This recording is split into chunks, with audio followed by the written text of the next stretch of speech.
मनसेने मतदार याद्यांमधील गंभीर त्रुटींवरून निवडणूक आयोगावर निशाणा साधला आहे. मतदार याद्यांमध्ये हजारो नावं गायब झाल्याचा आरोप करत महाराष्ट्र नवनिर्माण सेनेनं आंदोलनाचा इशारा दिला आहे. मुंबईसह राज्यभरात अनेक ठिकाणी मतदारांची नावं वगळली गेल्याने नागरिकांमध्ये नाराजी आहे. मनसे नेते म्हणाले, लोकशाहीचा गळा घोटण्याचा हा प्रकार आहे. जर दुरुस्ती झाली नाही तर आम्ही रस्त्यावर उतरणार. पक्षाने तातडीने चौकशी करून योग्य मतदार यादी प्रसिद्ध करण्याची मागणी केली आहे.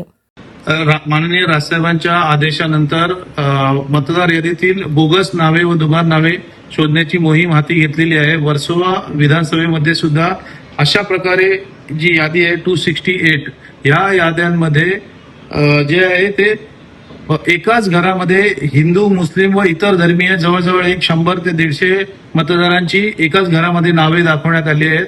तसेच फोटो व नाव दाखवून फक्त त असं दाखवून त्याच्या पुढे कोणत्याही प्रकारचा ऍड्रेस नाही किंवा पत्ता नाही, असे जवळजवळ 300 ते 350 नावं या यादीमध्ये घुसवण्यात आली आहेत.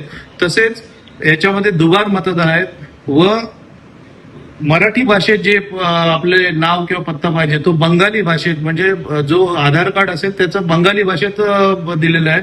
असे जे बोगस मतदार या याद्यांमध्ये घुसवले आहेत त्या बोगस मतदार तात्काळ काढून टाकावेत अशी निवडणूक आयोगाकडे आम्ही सोमवारी तक्रार करणार आहोत.